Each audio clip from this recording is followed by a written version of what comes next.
Hello, it's Sarah from Hardcover Hearts, and I'm here with my next installment of In Deep Conversation. This is a series that I started this year.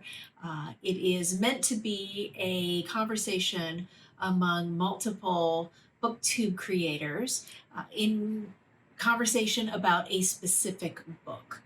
The idea is to kind of expose some longer, in-depth conversations that actually include spoilers about the entire book, not just up to a safe spot where other people who haven't read the book can watch. So the idea being that I do a lot of buddy reads with people, and so many times what I talk about in those buddy reads is so deep and so interesting, and I wish other people could experience it, but we can't without spoiling it, or we can't because you're not there. So how do we get these kinds of conversations out in the open so other people can participate, people who've read the book, and feel the need to discuss it with someone? We hope that this will be a series that you come to and enjoy. So today I am kicking off a new series in Deep Conversation, and this is on the book Cleanness by Garth Greenwell. I'm doing this in collaboration with Dan of the Weird Book Club and Leo of the Little Book Life. We all read Cleanness by Garth Greenwell and want to talk about it. So let me tell you a little bit about how this series will work. We'll start off with this video.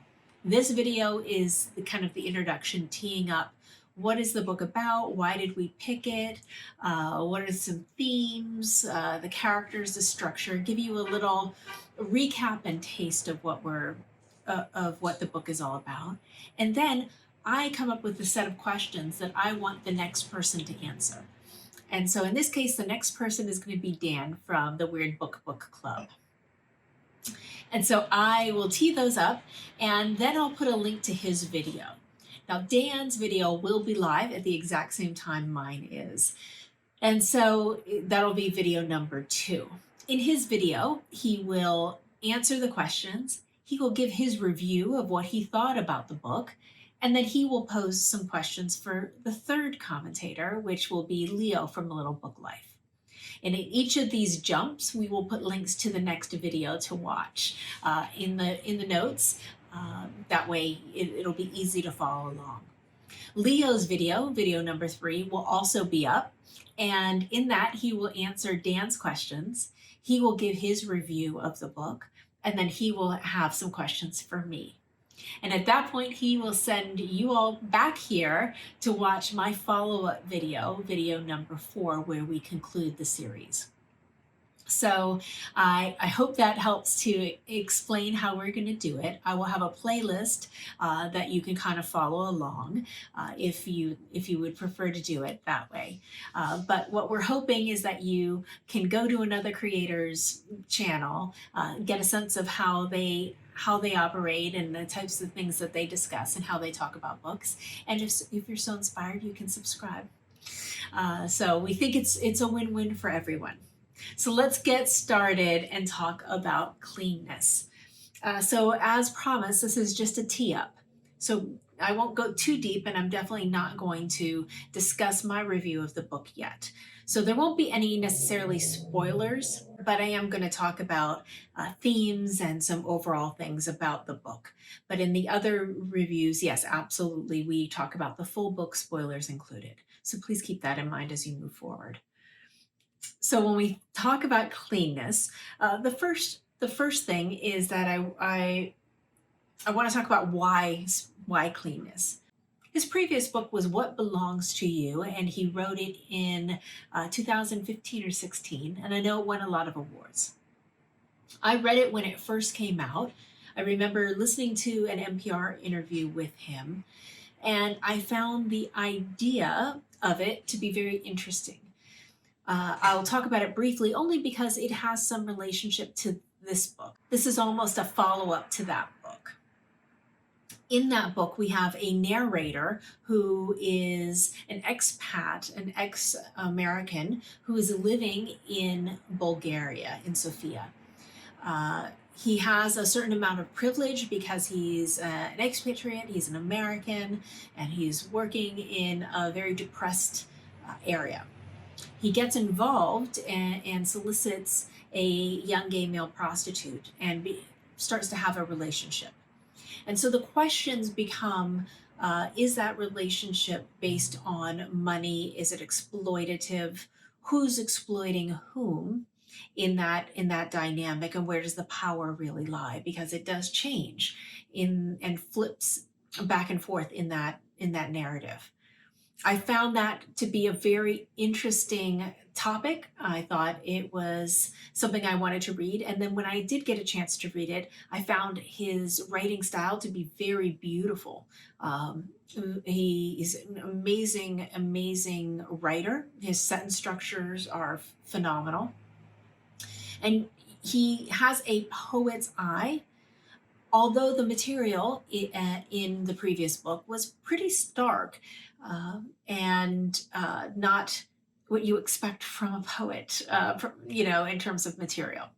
So having had an interesting experience with that book, I was very curious to understand a little more of the character, because I didn't really connect with the character in What Belongs to You. I found him to be very guarded, very cold, very calculating, and defensive. So I was hoping this would expose a little more. Then I started reading it. In this book, we continue with that same narrator, but in this instance, the lens is broadened, and we see him in multiple and varied environments. Still in Sofia. We see him in a setting with his students. We see him at a parade and a protest.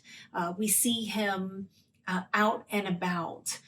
We see him in some sexual encounters that he's arranged.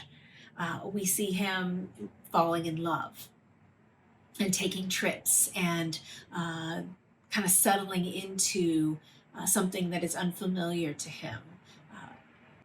And so this book, from a structure perspective, is not linear, and it's not told as a single line. Instead, what we get are fragments. We get vignettes, and we get collections of vignettes, collections of little stories, and these put together create the whole. Now, I did see Garth Greenwell in conversation with R.O. Kwan of the Incendiaries in San Francisco a few months ago. And he said that he was completely disinterested in trying to determine, was this a novel? Was this short story collection? And he said those boundaries didn't really make a difference to him. I think that's interesting. Now, the same main character is throughout the entire book, so it is woven together in a way. But the stories are not linear. They bounce around in time. The characters that we see in this version, in this book, are the main character. Everything is from his perspective. We see some of his students. We meet some of his coworkers, and we meet the men that he has sexual encounters with, including a man that he falls in love with. And as I mentioned, the style of the book is incredibly beautiful writing, woven with very intense, very graphic, very overt sexual themes and sexual descriptions of engagements and encounters and scenarios that play out in very, very, very interesting ways. Someone made a joke at that same session about pornography, and he refused to take the bait. He said, "What's wrong with pornography?" So there is absolutely adult aspects told within this story. So now I want to turn it over to some questions I have for Dan. Dan, this is receiving a ton of literary praise. It's getting all sorts of accolades. The critics love it. The readers, many readers are panning it. Uh, how does that figure into your reading? What do you think about critics' points of view versus regular readers' points of view? And does that make a difference in either how you choose or how you read a book? Question number 2. This book is set with short stories / vignettes that are non-linear in time. How did you feel about that structure choice? This book is getting a lot of attention about the sex writing. People are very put off by the explicit sex in literary books, and it seems as though they would prefer that be subjugated to genre, either erotica or romance, and not blended with their highbrow literary fiction.